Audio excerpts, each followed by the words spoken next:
I think a lot of lean leadership skill building has not taken place for a lot of supervisors or leaders or managers in a way that they understand it on a day-to-day basis. Leadership development is one of those topics many folks attempt only to discover it's much harder than they anticipated. As just one example, you may decide your leaders need some training, but how do you ensure the training is effective? And what about feedback? Do you have a specific plan for providing both positive and constructive feedback? If you've struggled with any of this, today's guest will likely be able to help. Her name is Cheryl Jekiel. Now, if Cheryl's name sounds familiar, it should, since she first came onto the show in episode 82 and then again in episode 122. Now, today, Cheryl and I discuss some exciting work that she's been focused on relating to developing leaders. Now, show notes for everything that we talk about can be found over at gembapodcast.com. Just look for episode 236. You can also check out Gemba Academy's Lean Learning System over at gembaacademy.com with a fully functional trial. Now, let's get to the show. All right, Cheryl, welcome back to the show. How's it going? It's going really well, Ron. It's nice to talk to you. It's been a little while. I know. So I'll look up here real fast. So yeah, episode 122 you were on, and then let's see, there was one other time, and 82. So 82, yeah, and then 122, and now, gosh, this is going to be episode 236. So maybe every 100 episodes or so, we got to catch up. Absolutely. All right. Well, good stuff. Hey, for folks that may not have listened to those previous episodes, give us a little bit of background on who Cheryl is and what you're up to and how you stay out of trouble. Yes. So I have a particularly unusual area of lean that I work in. I happen to be a person who spent my career mostly in HR, although some in operations, and also always in the field of continuous improvement or lean. So my area of focus has always been the role of HR in helping enable lean, as well as the importance of HR in making for a successful lean transformation. So the space I work on with different clients tends to be in either clients who really see that potential of HR to make a big difference in their lean work, as well as HR groups that are in lean organizations and trying to bring their skills up to speed. So that's really been my sweet spot. Awesome. All right. Well, what have you been working on lately, Cheryl? So it's been some of the most exciting work I've ever done, and I actually kind of came across it accidentally. I had not planned on finding it. So I've been out, for most of my career working in the area of leadership development, especially in lean enterprises. So working on building skills and development plans. As many of, I'm sure your listeners are aware, lean requires a lot of times a significant shift in how leadership operates. And so with that, one of the things I do in the HR field is help organizations define what that means. So what would be those newly defined roles and what kinds of skills are in there and how do you build those skills? But over the years, I have to say it's always been pretty close to an uphill climb. So much easier said than done, easy to get stuck. That's because a lot of typical managers in organizations were successful as traditional managers, being the chief problem solvers, generally seen I'm supposed to be better at solving problems than other people. Mm-hmm. So when you shift it to this more coaching role, it's always posed a significant challenge to any organization I've ever been a part of or visited or spoke with to make that transition. So what I've been up to is I was working in a client and they were putting in basic performance management, which for many of us might go back to something we learned early in our careers. This is just the basic block and tackle. How do you put in training? It's a government environment, so they had never done any management training ever. But in an HR role, for several times in my career, I've had to purchase or design what kind of basic performance management training. And when I'm talking about basic performance management training, I'm talking about everything from how you set expectations to how you give feedback, not just like performance reviews. It's the whole gamut of those skills. And as I got involved, saw what they were putting in. I'm like, it was like long PowerPoint decks, and I couldn't see where the skills were going to build. I couldn't see how it applied.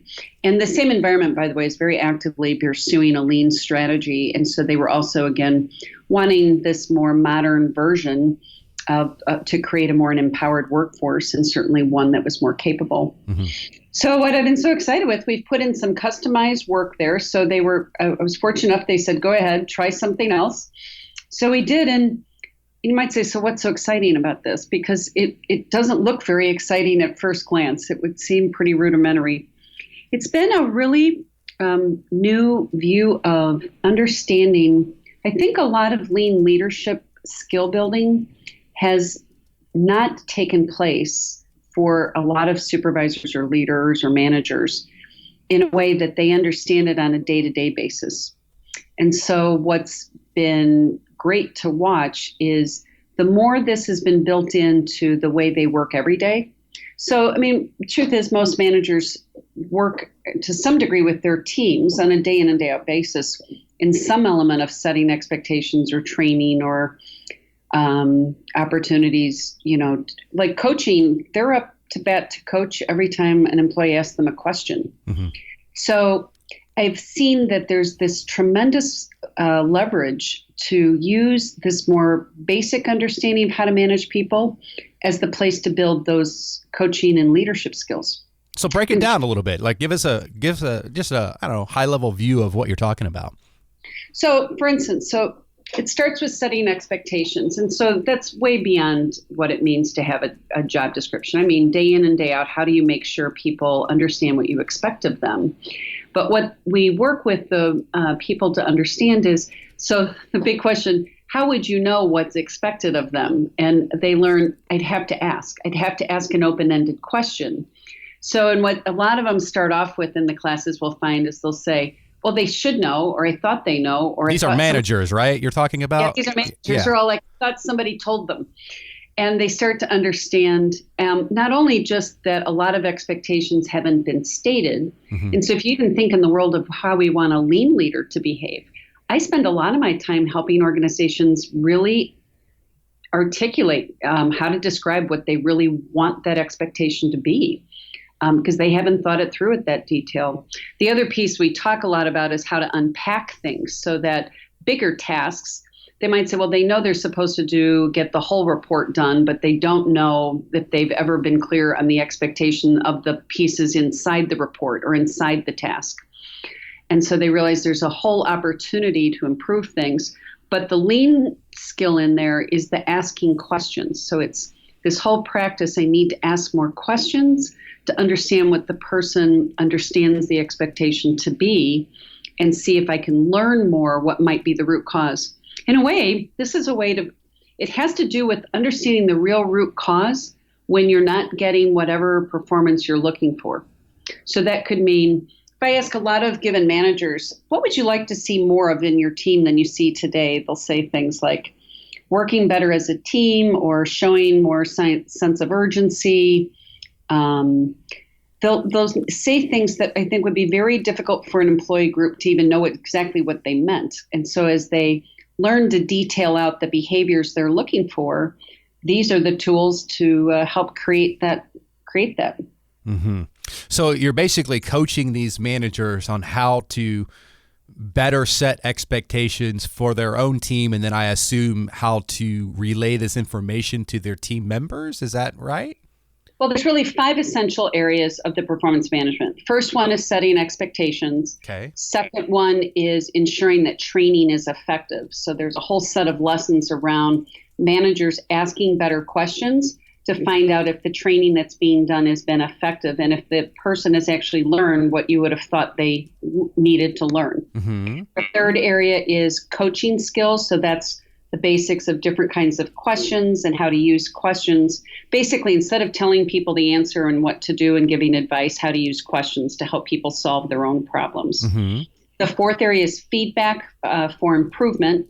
While most people know that feedback's an important part of working with people, it's a skill that takes quite a bit to actually build that skill. So a lot of workplaces, what you're going to see is there's not enough effective feedback being given. Mm-hmm. And the last one, and by no means the least important, is recognition. So using positive reinforcement to get more of the things that you're looking for. And so teaching leaders. So it's really honing those skills, but the whole model based upon the idea that it's still always rooted in effectively getting to the right root cause of a situation and using questions to help you get there. And you might say, well, it still doesn't sound that exciting. It's been almost mind-blowing is watching how these managers have really turned the corner to coaching a more independent workforce. Mm-hmm. I've seen more progress with this than I'd seen in any other way I've ever tried. Wow. So talk about the contrast between this new approach and, say, something, we may have traditionally tried in the past. Like, what's different? So for one, a lot of approaches to this are very one and done. So they just like you put the training, it comes in, we went through 8 hours of that last week and that's the end of it. Mm-hmm. So this has a lot more slower skill building. But I think what I've also been more excited about what's different is it dawned on me, that obviously the coach has to coach the coach, meaning if you're in a facility and there's 3 levels of management, from my experience, oftentimes this kind of training was always only targeted towards, let's say, an entry-level supervisor. The idea was everyone else could coach. But in the world of lean leadership, it's always known there's a bunch of people managing people that don't know how to coach. But they don't ask questions and they don't have that skill set. So the way we designed it is the upper level managers taught the next layer that we had them keep coming in to teach the class. Mm. So by the time they were through it, and each class was even a couple of different sessions, they had been through it several times because their competency, they have to not only be able to coach, they have to be able to coach a person on how to coach and so on. So if these people couldn't teach the class, what made us think the next day they could do it anyway? Mm-hmm. If you can't teach feedback, well, you probably can't do a very good job either doing it yourself or advising the people in your team that need to build those skills. So it helps reinforce these skills from all the way through rather than just those that, apparently need this. Because from what we're seeing, there's really nobody in the management teams that isn't interested, even in their own opinion, does not actively want to be building these skills. There just hasn't been probably a clarity about how to do it. So those are a couple of the ways it's different. Okay, so I'm going to run through the 5 for folks that maybe are just listening. Number 1 was set expectations. Number 2, ensure training is effective. Number 3, coaching skills. 4, feedback for improvement. 5, recognition, positive reinforcement. So talk a little bit about number 2, ensure training is effective. I'm obviously Gemba Academy. We're in do a lot of different types of training. How do you encourage folks to go about this? So here's what it comes down to. Most groups, if I start with them and I'll say, what is required for training to be effective? And they brainstorm the answer, they will detail out what they understand it to be, including things like it's important that a person be shown what to do. It's important the person could be able to demonstrate that they can do it, given feedback based upon how they've done the work or done whatever that skill is. They realize that people have different learning styles. So some people could learn by just sitting in the class and listening. Some people would need to experience it. So more kinesthetic learning. They know these things, but here's really what it comes down to. They also realize a lot of the time, and I mean a lot of the time, that people have been trained on a software package, trained to do a technical skill, trained to do anything, that when they then evaluate it, it doesn't meet the basic criterion. One of the models we use is just to make sure that everybody, we say do, show, tell, show, do, review. Mm. And that's just a basic model, meaning first, obviously, the person teaching it explains it, then they do it, then the other person does it and has the teacher watch them, and then they get feedback, the review of the work. Mm-hmm. That's nothing new. But they're saying the reason why we give them the model is for them to be asking themselves every time they say someone should have been trained to do something, does it even pass that basic test?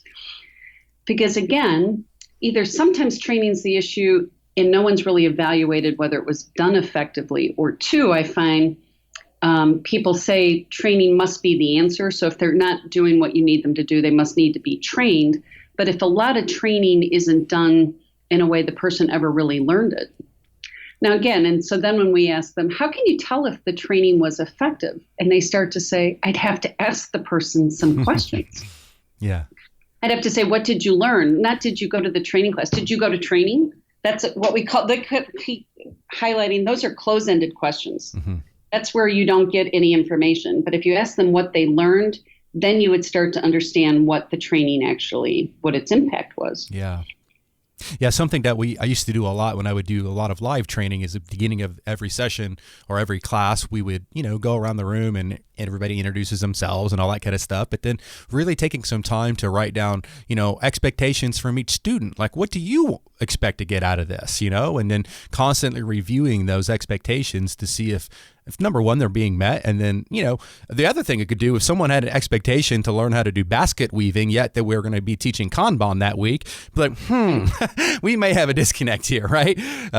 Just talking to people, right? I mean, you said earlier that, it's common sense, but I would say, no, not so much, not so common, right? As Mr. Twain would say, so. Yep. And one of the other great things about this work has been, in the sessions, they work together in a community, so to speak. And I think a lot of what it's going to take for leaders to build these more coaching type skills is to create some safety where it's okay to say, I know I should ask more questions, but I'm struggling to do it. I know I would like to listen better. I mean, the listening skills are listen long, pause, be silent long enough they can actually answer your question. Ask one question at a time.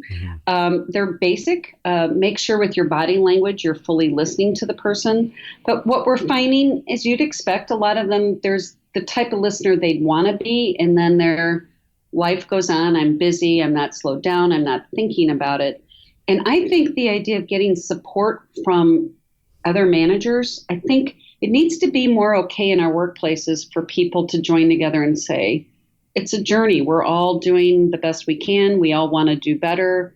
How by supporting one another can they raise their skills instead of, oh, you just must all be able to be really good at this. I'm sure you all ask great questions. I'm sure you don't try and solve other people's problems. And I'm sure you all listen just fine.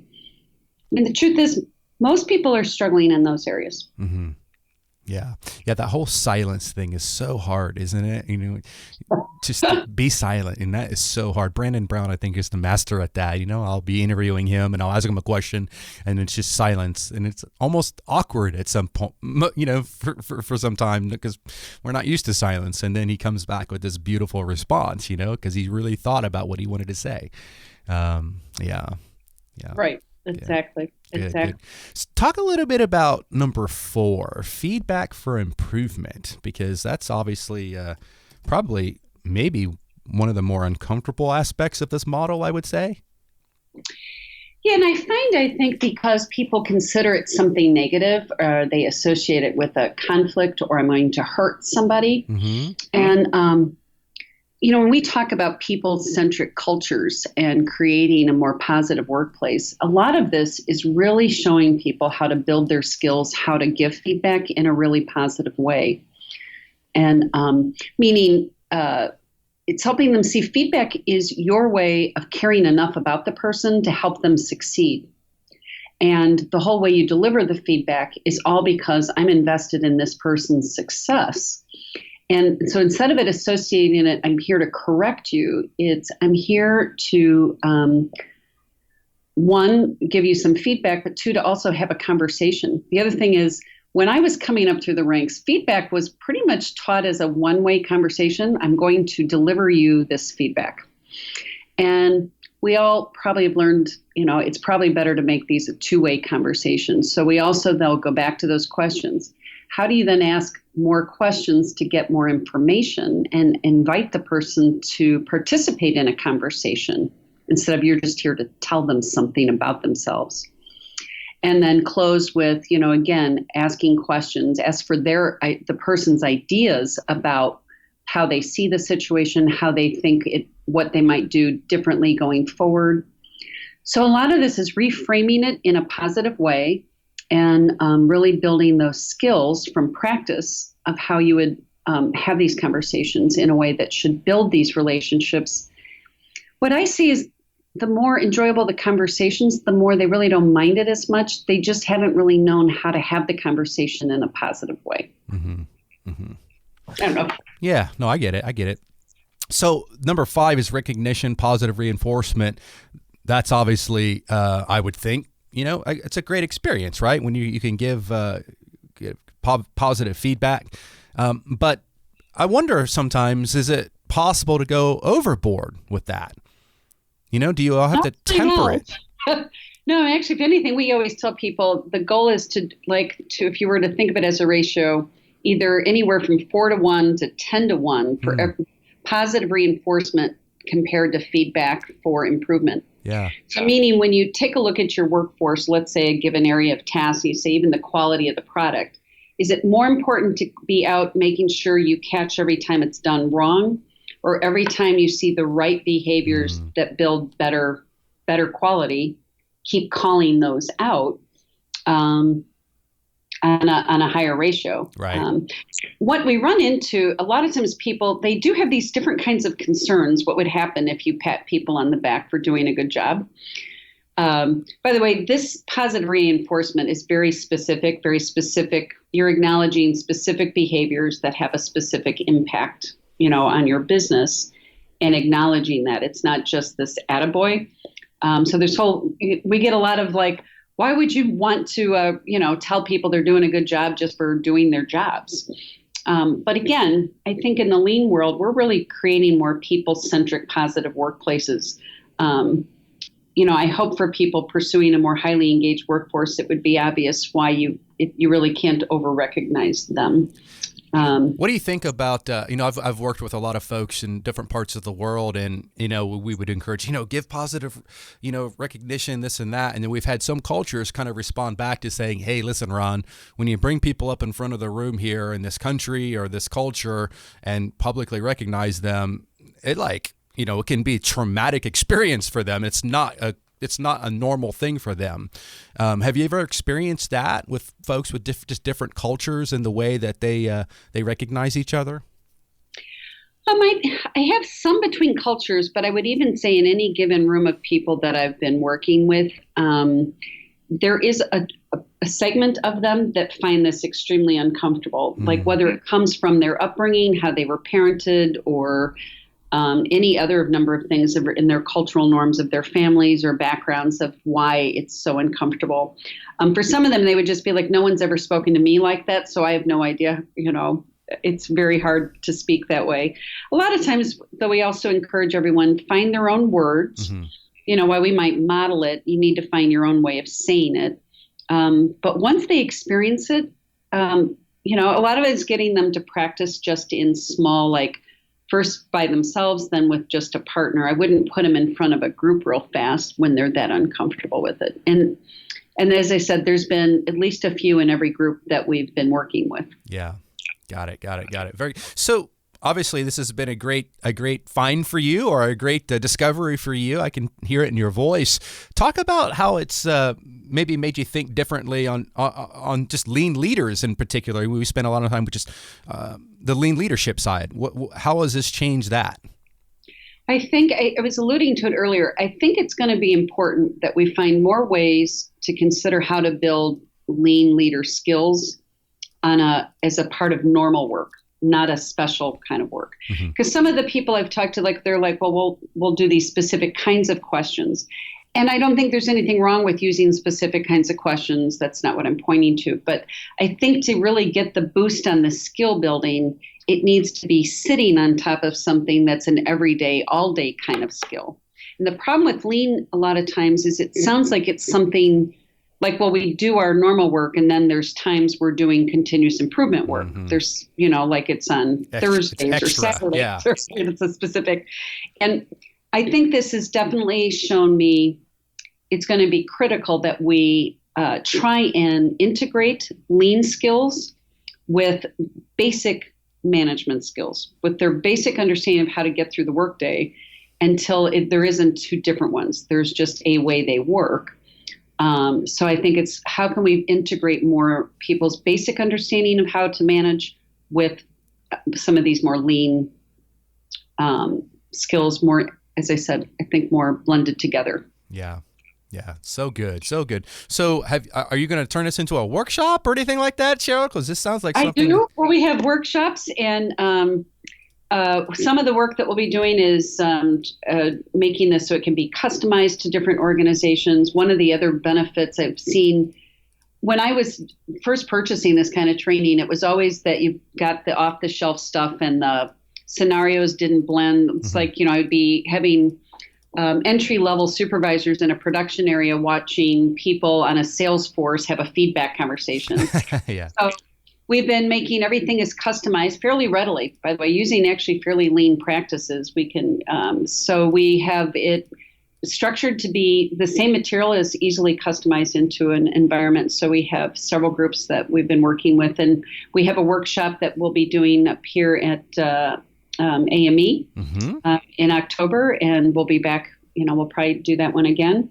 So people are accessing it through public workshops, and we've tried to make it fairly readily available for an organization to bring it into as I said, it was designed to be internally taught. So our role is just getting it accessible. So getting it in any given organization's natural language, the way they, use their values, their colors, their logos. So it looks like it's part of them. And then it's just where they build these skills. Are you doing a workshop just one time at AME or more than once? So far that one is just scheduled that once, but we are busy. We are working with different groups, scheduling some more. So there will be definitely more to come. Okay. Maybe we'll get it out here for Gemba Academy in some format. Yeah, there you go. That'd be awesome. So do you know what day at AME? We've been pumping AME hard here on the show the last few weeks. I believe we've got to be on Monday. On Monday. Okay, sure. Great. Well, I might try to sit in on it and be a pupil. Super. That'd be great. I'd love to have you there. You'll get to practice and meet your teammates. So yeah, I love it. All right. Well, hey, Cheryl, I it's been a while since you've been on, and we've got a few new reflection questions. I'd love to run a few of these past you, if you don't mind. So this first one is just kind of more of a bigger, broader question. This lean movement of ours has been going on for some time now, and it's gone through many different phases, if you will. Tools, and then now it's people, and now it's tools and people, and just. Where do you see this movement of ours going over the next 5 to 10 years? Between just lean in general, like what we call lean today. We're going to AME in October, right? And there'll be all these people giving workshops and giving keynotes and whatnot. And there'll be a theme, right? What do you think that theme will be in 5, 10 years? Will it be the same, just continuing on like where we're at now, or is it going to evolve into something else? Well, I know where I hope it would be. So if I was in charge, I know what I would make it to be. I think there will be, hopefully, an increased awareness of the value of a fully engaged workforce with a continuous improvement skill set.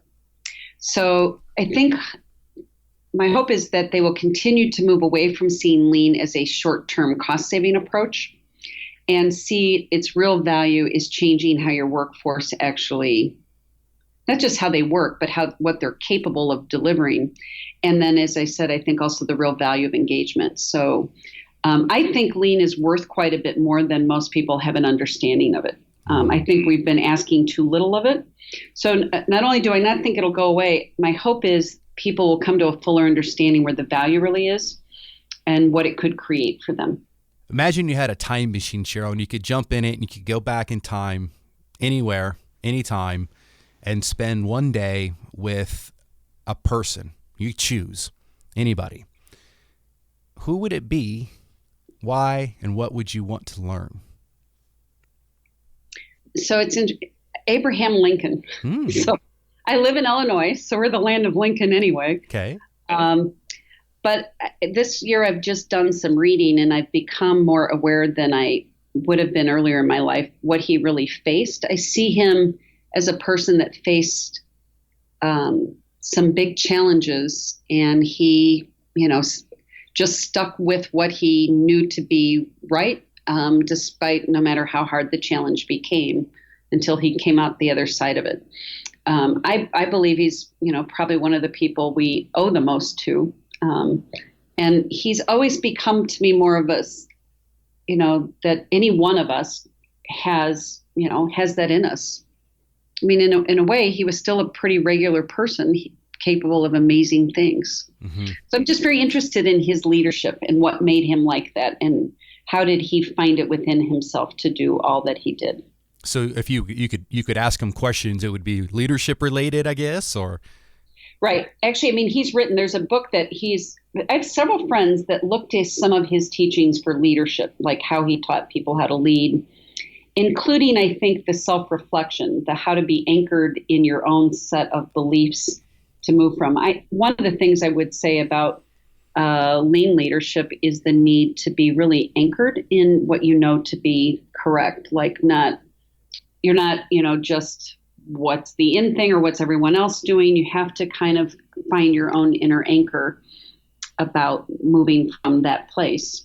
I think self-reflection is probably one of the most critical skills. So, right, I would probably be asking him, so how did you come to being able to deliver that way, to know yourself well enough that you could make for a big change and not veer off of it, no matter what people around you were saying. If there's one book on Lincoln that you would have folks who don't know a lot about him read, which would it be? I think it's called Lincoln. Okay. I'll have to look it up quick, but yeah, no, that's okay. That's okay. Yeah, but I don't know a lot about Lincoln. I mean, just what you learn in school and whatnot. But I have heard stories where did he struggle with like depression and stuff like that as well? No, he did. His wife did as well. Uh-huh. First of all, when I was growing up, the park I played in had a little house that he lived in when he was little. Oh wow! So I've been raised close to where he spent some of his life. So that's why he's always, kind of close at hand. Yeah. But no, he went through a lot. His family, his wife also suffered from quite a, again, he had a lot of things that he had to overcome. Yeah. A lot of personal adversity. But so what's the best book that you've read over the last year? I do know that one. It's something on executive coaching. Actually, don't have it right here. It's a really good book on coaching. Extraordinary Coaching, I think is what it's called. Okay. And it just does a better job. Coaching Habit had always been one of my favorite books up until then. Mm-hmm. And this one is just a lot more detail around what really goes into getting over giving people advice, and what kinds of a change do you need to go through to become that kind of coaching leader that you're looking to be. Mm-hmm. So I just really, I wrote all over it. It's really been a great book. That's how you know it's a good book, right? Yeah. That focused on exactly what its title was, but I just had a great time reading it. Yeah, and, I always get a kick out of meeting some of my lean heroes. Like Mike Rother is one of them. Back when I was a young lad running around factories, I had all of Mike's books. Learning to see and all the rest of it, and they're all marked up. So now I'm proud to show them. Look, I really did use your stuff, man, back in the day. So yeah, really, really good, Cheryl. All right, well, hey, what's the best way for folks to connect with Cheryl? I'm just out on my website, www.leanleadershipcenter.com.